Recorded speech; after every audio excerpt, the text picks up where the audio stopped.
Meus queridos, eu quero convidá-los a abrir a Bíblia na segunda carta de Paulo aos Tessalonicenses, no seu capítulo 2. 2 Tessalonicenses, capítulo 2. Vamos dar sequência às nossas meditações em série nessa carta.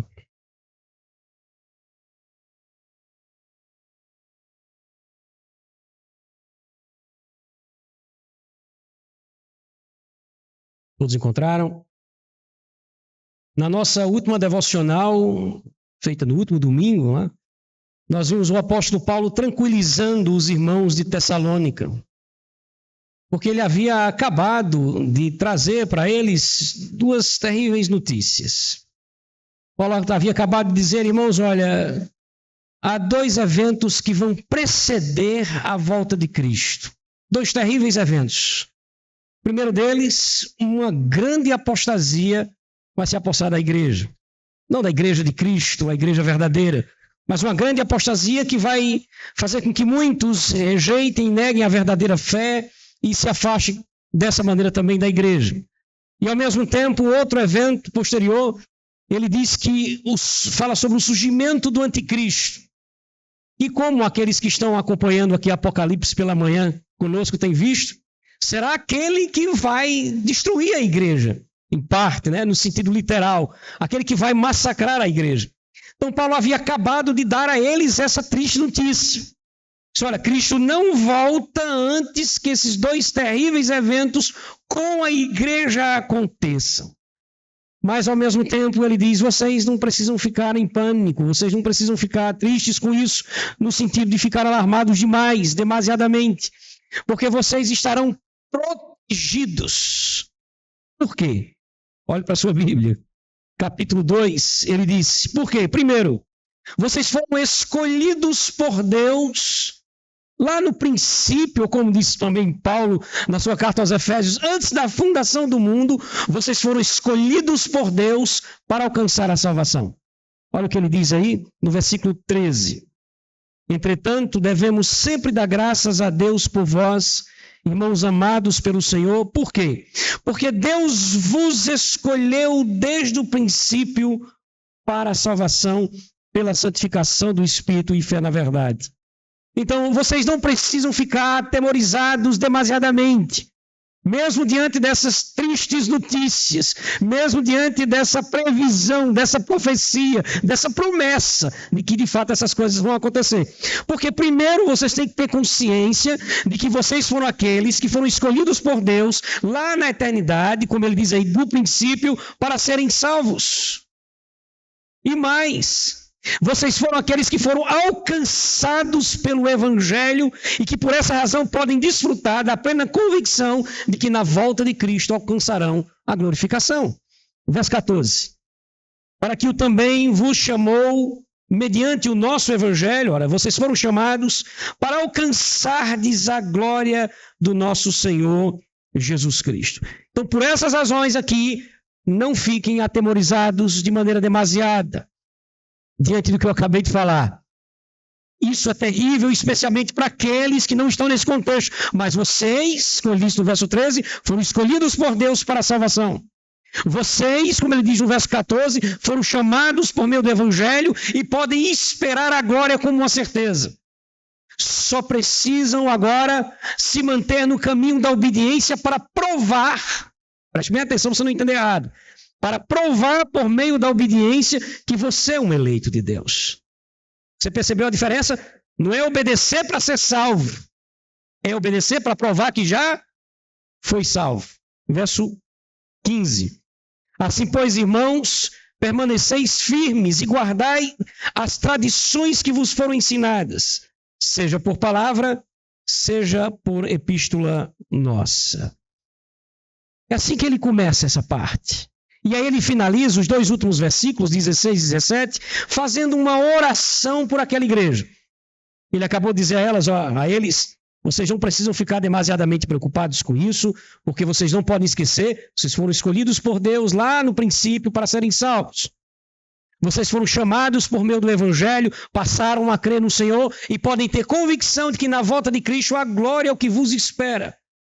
Só se mantenham firmes, obedecendo a Deus, para provar por meio dessa obediência que vocês são esses eleitos de Deus. Agora deixe-me orar por vocês. É como se Paulo estivesse dizendo isso. E aí ele introduz essa oração nos versículos 16 e 17. Primeiro, dizendo que Deus em Cristo os amou. E como prova desse amor, Deus nos concedeu duas grandiosas bênçãos. A primeira delas, aí no verso 16, a eterna consolação na certeza da salvação final que os aguarda. Deus, por amor, deu a vocês uma eterna consolação. Não uma consolação passageira. Não simplesmente uma consolação momentânea, de momento, de instantes, mas uma consolação que será eterna. É a certeza da salvação. E mais, Deus deu também a vocês, como prova desse amor, uma boa esperança, que é a capacidade deles de esperarem por essa salvação. E tudo isso ele fez manifestando a sua graça. Olha o verso 16. Ora, nosso Senhor Jesus Cristo, mesmo e Deus, o nosso Pai, que nos amou, e aqui é a prova do amor, que nos amou e nos deu eterna consolação e boa esperança pela graça. Aí na sequência, ele pede a esse mesmo Deus duas coisas. Senhor, consola esses irmãos diante das dificuldades da vida cristã. E mais, confirma esses irmãos por meio de uma vida santa. Verso 17. Consolem o vosso coração e vos confirme em toda boa obra e boa palavra. E foi assim que ele encerrou o capítulo 2, que foi alvo da nossa devocional no último domingo.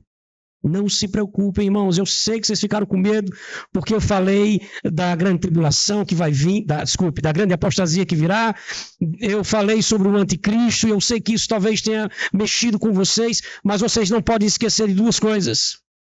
Vocês foram escolhidos por Deus na eternidade para serem salvos. Vocês foram chamados por meio do Evangelho e por isso podem ter plena convicção de que na volta de Cristo a glória é o que vos espera. Aí ele continua, só se mantenham firmes, obedecendo a Deus, para que por meio dessa obediência, essa eleição seja confirmada, seja evidenciada diante de vós e diante dos homens. E eu peço uma coisa a Deus, esse Deus que entregou a vocês uma eterna consolação na expectativa do céu e essa boa esperança que faz vocês capazes de esperarem por isso. Eu peço duas coisas a Deus, que diante das dificuldades da vida cristã os console pontualmente até lá e que continue confirmando vocês em plena santidade, quer naquilo que fazem, quer naquilo que dizem. Que coisa linda, não é? Que coisa linda. É muito completo esse texto. Mas agora no capítulo 3, ele parte para o final da carta. E aí nós já entendemos que estamos partindo também nas nossas devocionais para o final da carta. Veja que ele inicia o capítulo 3 com essa palavra, não é? Finalmente, irmãos, finalmente. E aí ele começa esse final da carta fazendo duas coisas intrigantes. Primeiro, pedindo à igreja que ore por ele. E segundo, orando pela igreja. E não por outra razão, está aí o tema da nossa reflexão essa noite. Uma relação de oração. É o tema da nossa quinta devocional nessa carta. Como de praxe, vamos fazer novamente a leitura do texto em questão e na sequência faremos mais uma oração. Diz assim, 2 Tessalonicenses 3, de 1 a 5. Por fim, irmãos, terminando, eu peço, orem por nós, por mim, por Timóteo, por Silas e pelos demais missionários. Orem para que a palavra do Senhor se propague velozmente e que seja bem aceita pelos homens, como também aconteceu aí em Tessalônica com vocês. Orem também para que nós sejamos livres, escapemos dos homens perversos, os judeus que são perversos e maus, porque nós entendemos que eles não conseguiram chegar à fé como vocês. Verso 3. Todavia, o Senhor que é fiel, que ele, diferente dos judeus, confirme em vocês a fé e guarde vocês de Satanás. Nós também temos confiança em vós, no Senhor, de que não só estão praticando as coisas que nós ensinamos a vocês, como também vão continuar fazendo isso. Ora, eu peço a Deus que Ele conduza o seu coração ao amor de Deus e à perseverança de Cristo. Amém. Vamos orar? Feche seus olhos. Pai bondoso, como é bom poder estar na tua presença, Senhor, no dia do Senhor, nesse domingo. Como é bom poder cantar louvores ao teu nome, como nós já fizemos. Como é bom colocar diante do Senhor as nossas orações e carências. Mas agora chegamos a esse momento especial do culto, que é o momento onde nós nos calamos para ouvir o Senhor falar. Rogamos em nome de Jesus, fala ao nosso coração por meio da tua palavra. Que toda a nossa atenção esteja voltada àquilo que vai ser dito aqui, ó Deus. E que teu Espírito haja em nós, nos fazendo não apenas compreender a tua palavra, mas entender também a tua vontade para as nossas vidas. Em nome de Jesus. Amém. Veja, Paulo começa aí no versículo 1 pedindo a oração daqueles irmãos, não é? Veja novamente. Finalmente, irmãos, orem por nós. Você viu que na leitura eu acrescentei os nomes aqui, não é? Do Silas e do Timóteo. Porque inicialmente a gente viu que Paulo disse no começo da carta que ele estava escrevendo essa carta juntamente com eles dois. Por essa razão, inclusive, ele coloca no plural, orem por nós. Certo? Orai por nós, ele coloca aqui.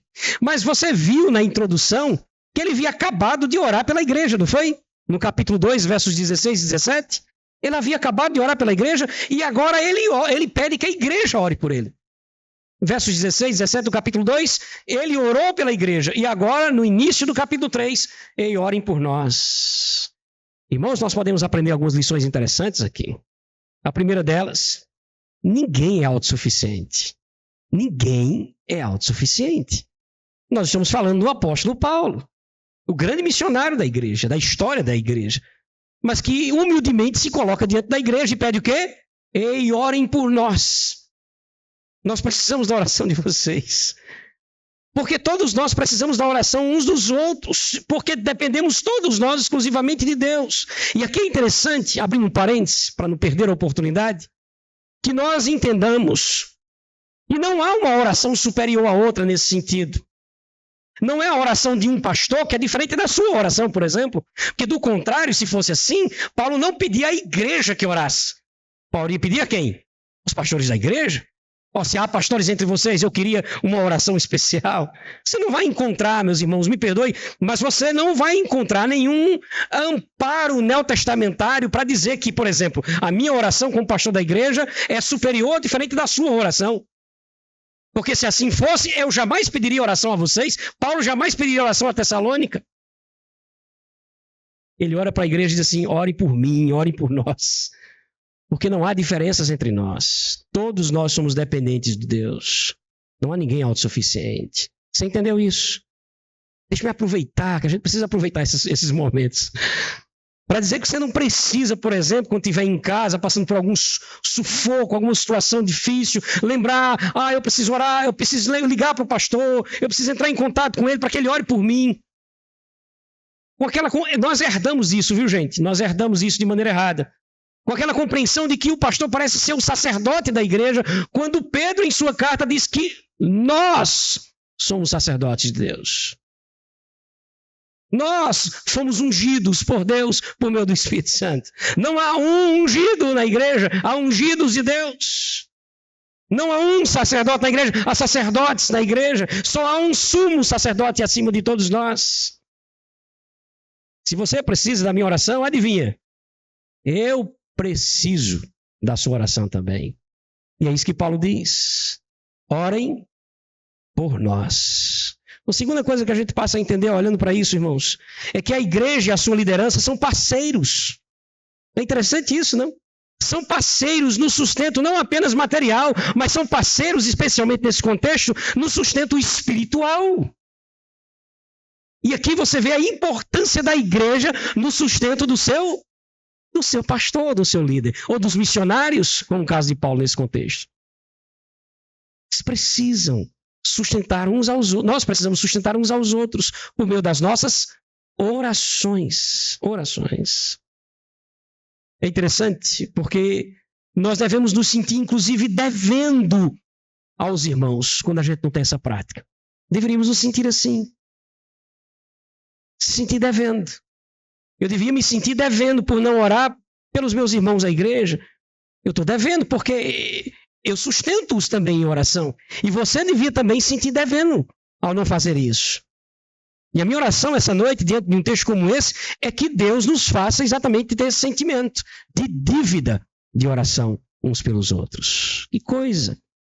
Simplesmente, igreja dos Tessalonicenses, orem por nós. É o que Paulo diz aqui. E ele pede duas coisas, meus irmãos, em sua oração. Primeiro, ele pede para que eles orem pelo progresso do evangelho. Olha o verso 1 na íntegra, ele diz assim: finalmente, irmãos, orai por nós, para que a palavra do Senhor se propague e seja glorificada. É engraçado porque essa palavra aqui, a palavra propague, ela no original traz uma ideia de velocidade, de rapidez. O que ele está dizendo é para que eu consiga fazer com que o evangelho seja de fato divulgado velozmente. E mais, como ele finaliza aí, e que ela seja glorificada, o evangelho, a palavra se propague e seja glorificada. O seja glorificada aqui traz a ideia de receberem com fé, de ter sucesso, vamos colocar assim nisso. Então orem para que eu consiga pregar velozmente, para que eu consiga pregar por aí, e que a mensagem e o evangelho seja recebido, e que seja recebido com fé. Olha que oração, né? Que tipo de oração você esperava de um apóstolo como Paulo, hein? Que tipo de oração você esperava de Paulo, o missionário Paulo? O que seria para Paulo a prioridade? O que você estava esperando? Não podia ser diferente, não é? Você não podia esperar que Paulo pedisse por alguma doença sua, não que estivesse errado, mas num contexto como esse, a oração que Paulo ore para que eu consiga pregar de maneira veloz, para que o evangelho chegue rapidamente às pessoas e que elas com fé recebam esse evangelho. É a oração de Paulo. E ele termina, que isso aconteça, aí ele cita a igreja em Tessalônica, assim como tem acontecido aí com vocês. Veja o finalzinho do verso. Como também está acontecendo entre vós. Orem, peça a Deus para que eu consiga pregar e que as pessoas recebam o evangelho, como tem acontecido em Tessalônica. Eu preciso voltar. Volte comigo algumas páginas para que a gente possa relembrar o que aconteceu em Tessalônica. Primeiro capítulo da segunda carta. Olha o que é que Paulo vai dizer nos versículos 3 e 4 do primeiro capítulo. Irmãos, verso 3, cumpre-nos dar sempre graças a Deus no tocante a vós outros. Eu tenho agradecido muito a Deus quando eu penso em vocês, como é justo, ele diz. Por quê? Porque a vossa fé, ela está crescendo sobremaneira. E o vosso amor mútuo uns para com os outros vai aumentando. Olha o que é que Paulo está dizendo. Meus irmãos, como eu estou feliz, eu tenho agradecido tanto a Deus em relação a vocês, porque eu noto que duas coisas têm crescido na igreja em Tessalônica: a fé e o amor entre vocês. Que beleza! Olha o próximo verso, verso 4. De tal maneira ou a tal ponto que nós mesmos nos gloriamos de vós nas igrejas de Deus. Quando a gente sai por aí falando sobre vocês, fala com gosto, é o que ele está dizendo. E aí ele completa: à vista da vossa constância na fé, em todas as vossas perseguições e nas tribulações que suportais. Quando a gente sai por aí, chega a gente enche a boca para falar de vocês, quando lembra de como vocês têm sido firmes na fé, mesmo em meio às tribulações. Aí Paulo diz aqui: orem para que esse testemunho não seja só em Tessalônica. Ore para que as pessoas a quem nós estamos pregando recebam a palavra com fé e que isso que está acontecendo aí em Tessalônica aconteça em outros lugares. Meus irmãos, eu meditava nesse texto essa semana e comecei a pensar, fechei os olhos e comecei a lembrar de familiares descrentes, de parentes descrentes, de vizinhos descrentes, de amigos descrentes. E aí eu lembrei de amigos de infância e eu queria fazer você fazer esse mesmo exercício. Eu queria que você fizesse a mesma coisa. Como seria bom se nós ouvíssemos falar deles, de que isso aqui era uma realidade em suas vidas. Já pensou? Pense aí naquele teu familiar, naquele teu parente, que você tem orado por ele, que você acha difícil, que você acha complicado, naquele seu colega, naquele seu amigo, naquele seu colega de trabalho, de faculdade, que você tem orado por ele. Imagine se você fica sabendo depois que esse homem, que essa mulher, que esse seu colega, ele está crente, ele está firme, ele está crescendo na fé, ele está crescendo no amor, ele tem uma fé constante, mesmo em meio às adversidades. Que surpresa seria para nós isso, lá? Que surpresa seria para nós. Eu me recordo de uma vez estar com Raquel em um dos consultórios aí da vida, E na hora que a Raquel entrou no consultório lá, do médico, se aproximou um rapaz, sentou do meu lado, você não está lembrado de mim? Eu disse, não estou lembrado de você. A gente morou pertinho. Muito tempo, a gente jogava bola junto, tal. Eu já joguei bola, viu? Jogava bola junto, isso e aquilo e tudo mais. E aí eu identifiquei, disse, rapaz, você. E aí a gente começou a conversar. Ele era um rapaz muito complicado, muito difícil, no sentido de ter um comportamento muito difícil. Deu muito trabalho à família. E aí, como é que você está? Quando eu terminei de perguntar, ele disse, crente em Cristo. Que coisa melhor do que eu vi isso? Crente em Cristo. Aí saiu, não só eu. Aí saiu dizendo os irmãos, toda a família, fulano, cicrano, todo mundo na mesma igreja. Servindo. E sabe quando as palavras que nós nos identificamos nesse nosso evangeliquez peculiar, não é? Firmes no evangelho, lendo a Bíblia, orando, participando disso e daquilo. Meu Deus, que maravilha. Não é diferente do que Paulo está dizendo aqui, irmãos. Paulo diz, orem, para que eu consiga pregar o evangelho. Orem para que as pessoas recebam o evangelho com fé. Orem para que aconteça na vida deles o que aconteceu na vida de vocês. Orem. Eu confesso que quando eu li esse texto, eu comecei a meditar para trazer, eu fiquei comovido com isso. E me senti em muita dívida. Muita dívida. Né? Com todos os nomes que começaram a passar na minha mente. De amigos, de parentes, de pessoas das quais eu não lembrava em oração. Deus nos mova nessa noite, nessa direção, para uma mudança de atitude. Mas é isso que Paulo está dizendo, orem para que isso também aconteça com os demais. Orar pela conversão das pessoas é uma obrigação nossa, mas não apenas isso. Orar também para que Deus proteja aqueles que se colocam à disposição do Evangelho. Orar para que Deus proteja os missionários, aqueles que são os pregadores do Evangelho. Olha o que é que Paulo faz esse pedido. Dando sequência no versículo 2, ele diz o seguinte. Orem também para que sejamos livres dos homens perversos e maus, porque a fé não é de todos. Paulo estava passando maus bocados, meus irmãos, na cidade de Corinto, que é de onde ele escreve essa carta. Ele estava sendo extremamente perseguido, hostilizado pelos judeus, como aconteceu em Tessalônica, né? Se você conseguir lembrar, em Tessalônica, Paulo passou poucos meses ali na cidade, porque foi expulso pelos judeus. Aqui não é diferente, ele está em Corinto, e ele está sendo hostilizado pelos judeus. Esses judeus que ele identifica aqui, você viu como ele identificou os judeus? Homens perversos e maus. E por que esses judeus, meus irmãos, eram tão hostis ao Evangelho? Por que esses judeus eram tão agressivos com Paulo? Você sabe por quê? Sabe. Paulo diz no final do verso. Como é que ele finaliza o verso? Veja novamente o verso 2. Para que sejamos livres dos homens perversos e maus. Por quê, Paulo? Porque a fé não é de todos. Ou em outras palavras, porque lhes falta a fé. Lhes falta a fé. Oh, meu irmão.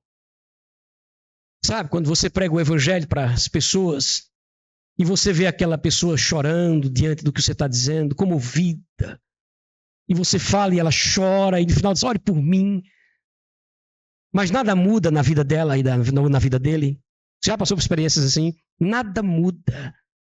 Se você tiver uma outra conversa posterior a essa, a reação às vezes é a mesma. Aí ela chora, ao ponto que você conversa com alguém, toda vez que eu converso falando sobre o evangelho, que eu tento evangelizá-lo, ele cai nos prantos, mas não muda nada na vida.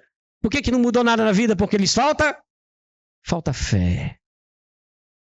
Você já tentou evangelizar parentes e amigos que quando você está conversando sobre outro assunto ali, está todo mundo rindo, recebendo bem a conversa, interagindo com o que você está falando. Quando você começa a entrar com o evangelho, a pessoa se torna arisca, meio hostil. Já passou por situações assim? Por que isso acontece? Porque lhes falta fé. Paulo vai dizer que a fé é um dom de Deus. Falta fé. Tenha paciência quando isso acontecer. Porque é como se você recebesse o dom de ver e a outra pessoa continuasse cega. E você insiste, você não está vendo? Não é possível que você não consiga ver isso. Não é possível que você não consiga entender isso. E é verdade, ela não consegue. Falta-lhes a fé. Agora veja, se Deus lhe conceder a fé, essas pessoas passarão a amar o que você ama. Passarão a se identificar com o que você diz. Passarão a compartilhar das mesmas alegrias e prazeres do Evangelho e da comunhão com a igreja. Por essa razão, mais uma vez, oremos para que Deus lhes conceda fé. Essa é a nossa oração. E é isso que Paulo está pedindo nas duas colocações aqui. Das duas maneiras. Quando ele diz assim, ore para que o Evangelho chegue a essas pessoas e elas recebam. Ore porque também eu estou sendo perseguido por esses homens que não têm fé. O que falta a eles é aquilo que chegou em vocês. É a fé que é um dom de Deus. E aqui, a partir do verso 3, Paulo começa a fazer um contraste entre eles, sem fé, e vocês, com fé. Veja como ele introduz o verso 3. Todavia, ele está fazendo um contraste. Todavia o Senhor é fiel, aí ele continua, e vos confirmará e guardará no maligno. Então veja, enquanto o grupo sem fé se mostra, como disse Paulo, perverso e mau, o Senhor que é fiel, ele diz, confirmará vocês e guardará vocês do maligno, o que é a mesma coisa. E eu quero mostrar. Volte aqui para o texto do capítulo 2, na oração final do verso 16 e 17. Eu quero mostrar como essas duas coisas elas se relacionam, elas se comunicam entre si. Verso 16 ele diz assim, ora, o nosso Senhor Jesus Cristo, mesmo e Deus, o nosso Pai, que nos amou, nos deu eterna consolação e boa esperança pela graça, consolem o vosso coração, olha o final, e vos confirme em toda boa obra e em toda boa palavra. Ele está pedindo para que Deus confirme. Ele diz, olha, Senhor, confirme essas pessoas em toda boa obra ou em toda boa palavra. Isso aqui é confirmar em santidade. Senhor, que o Senhor promova a santidade deles para que a obra seja boa, para que a palavra seja boa e essa seja a maneira do Senhor confirmá-los. Tudo aquilo que Satanás, que é o maligno, quer destruir nas nossas vidas. É por isso que aqui no texto, quando eu disse a você, que essas duas coisas, elas se comunicam, quando Paulo diz aí no finalzinho do verso 3, ele vos confirmará e ao mesmo tempo guardará do maligno. Porque ele vai confirmar você em santidade ao mesmo tempo que vai guardar você das ciladas de Satanás, que é quem está tentando e vai continuar tentando tirar você desse caminho de santificação. Não se engane. A única meta de Satanás é desviar você do caminho de santidade. E aí eu vou fazer a pergunta a nós, todos nós. E aí, ele tem conseguido ou não? Pense sobre isso. Mas essa é a única meta dele. É nos tirar do caminho de santidade. E aqui, veja, Paulo repete que ele confia em Deus no verso 3, quando ele diz assim, o Senhor é fiel. O que ele quer dizer com isso? Eu sei que pela fidelidade dele, ele vai mantê-los em santificação. Eu sei que é Deus, por ser fiel, que vai manter os seus no caminho da santidade. Veja, o Deus fiel que vai fazer deles crentes fiéis. Por isso é que Paulo, no verso 4, passa a dizer a eles, a igreja, e é por essa razão que eu confio também em vocês. Eu vou tentar, eu não sei se ficou claro isso. No verso 3, ele diz assim, o Senhor é fiel, ele vos confirmará. Aí no verso 4, ele diz assim, e é por isso que eu confio em vocês. Eu só confio em vocês, que vocês vão continuar, inclusive, sendo fiéis, porque primeiro Deus é fiel. E o Deus que é fiel vai fazê-los fiéis. Entendeu isso aí? Olha o verso 4. Nós também temos confiança em vós. A gente podia até dizer assim para Paulo, mas Paulo, agora está fácil, né? Claro que você pode confiar na gente, você confia no Senhor. E sabe que, como o próprio Paulo vai dizer na carta aos Filipenses, capítulo 1, verso 6, aquele que começou a boa obra em vós, há de completá-la até o dia do Senhor Jesus Cristo. E aqui não é diferente. Vamos lá, verso 4. Nós também temos confiança em vós, no Senhor, de que não só estáis praticando as coisas que vos ordenamos, como também continuareis a fazê-las. Então veja, por causa do Senhor, Paulo diz, eu sei, por causa do Senhor, que vocês que estão buscando praticar as obras que nós temos ensinados a vocês, vocês que estão buscando obedecer a Deus, viver em santidade, vão continuar a fazer isso. É isso que Paulo está dizendo. Eu tenho certeza que vocês vão fazer isso. Porque eu confio em quem, primeiramente? No Senhor. E é Ele quem vai confirmar, como ele disse no verso anterior, no verso 3. E é Ele quem vai confirmar isso na vida de vocês. Aqui um dado interessante. O verdadeiro cristão não é aquele que começa bem, é aquele que permanece bem. A permanência na vida em santidade é o que evidencia se a nossa conversão foi autêntica ou não. Não há outra maneira da gente entender isso. De que forma eu sei que sou um verdadeiro cristão? Quando eu permaneço na minha luta contra os meus pecados. Quando eu consigo permanecer na minha busca em agradar a Deus. Quando isso continua sendo uma verdade na minha vida, ao longo dos anos. Eu consigo entender que Ele fez a boa obra de conversão. E que Ele vai dar continuidade nessa boa obra em minha vida. É a permanência nessa santidade. Então veja, note como Paulo tem plena convicção de que o Senhor, que a esses concedeu a fé, vai confirmá-los a cada dia. Diferente aqui dos homens sem fé, que segundo o versículo 2 são perversos e maus, ele está citando os judeus, é claro.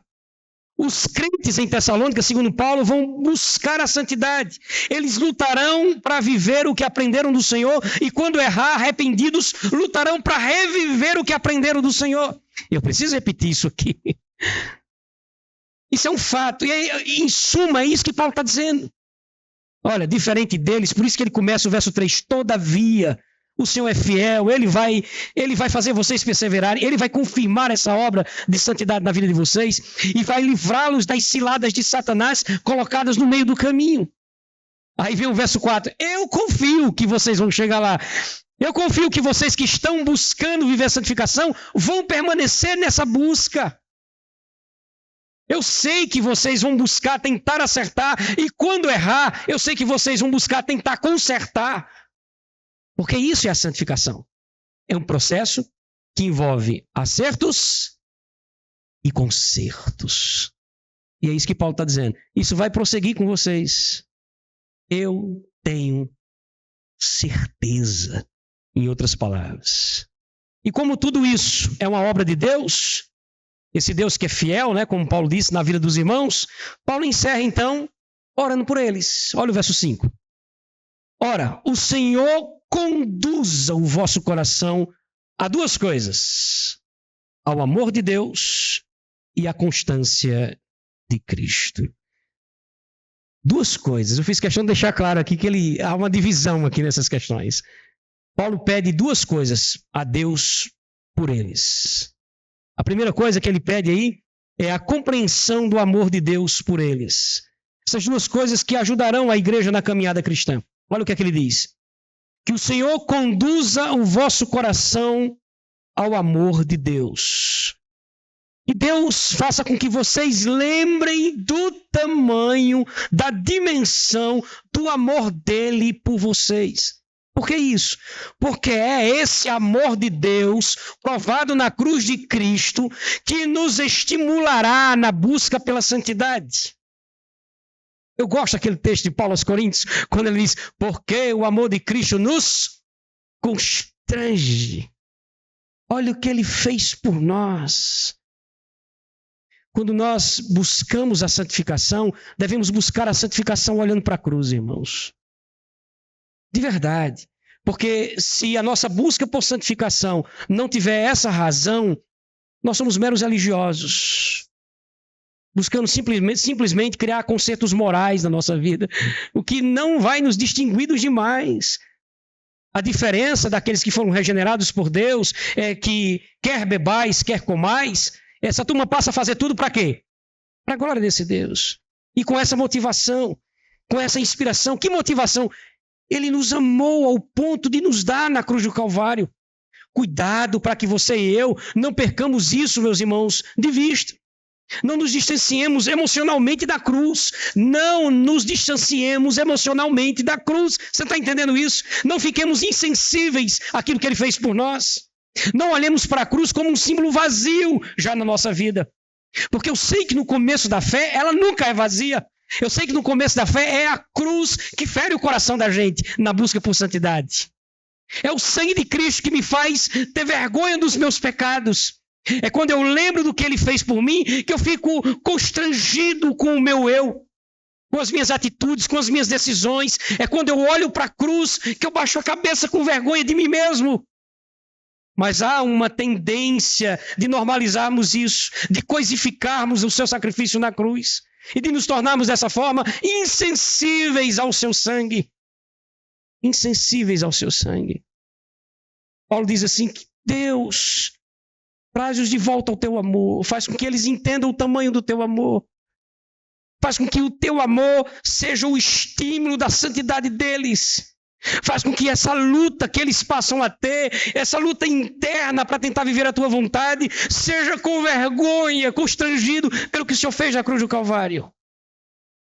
Faz isso por eles, faz isso com eles. Mas não só isso.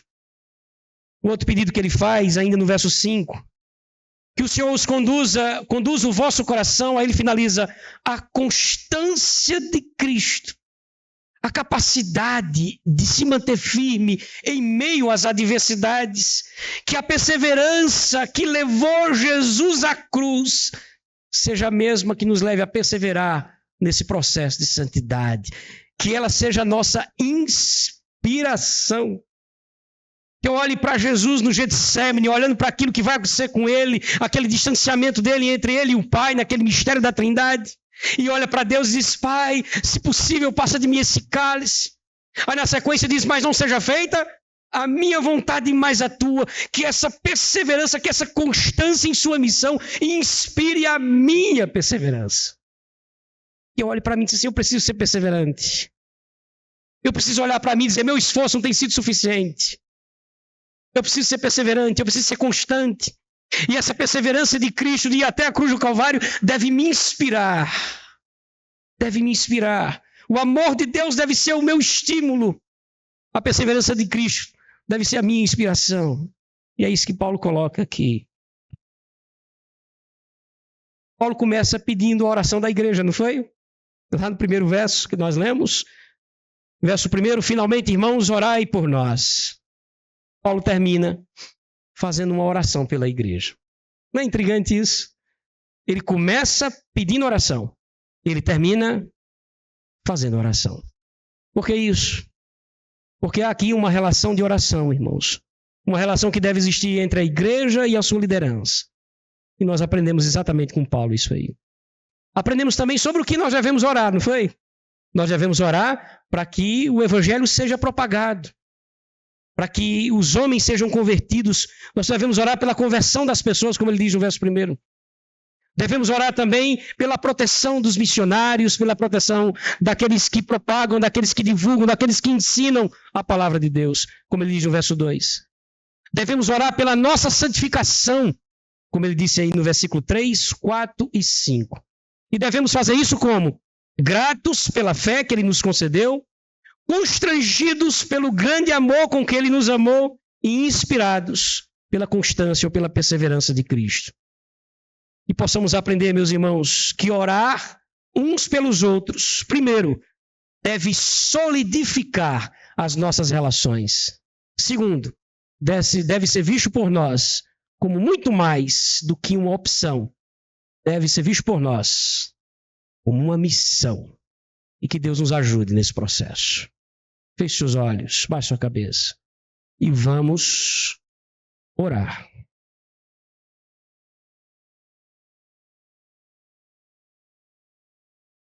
Bondoso Deus, como é bom poder aprender do Senhor, como é bom poder ser instruído por Ti. É por meio da Tua palavra que o Senhor aponta o caminho que deve ser andado por nós. Mas também é por meio da Tua palavra que o Senhor aponta os caminhos errados por onde nós estamos passando. Como nós amamos o Senhor e Tua palavra, Senhor. Nós queremos Te agradecer porque nessa noite o Senhor nos trouxe lições tão importantes ao coração.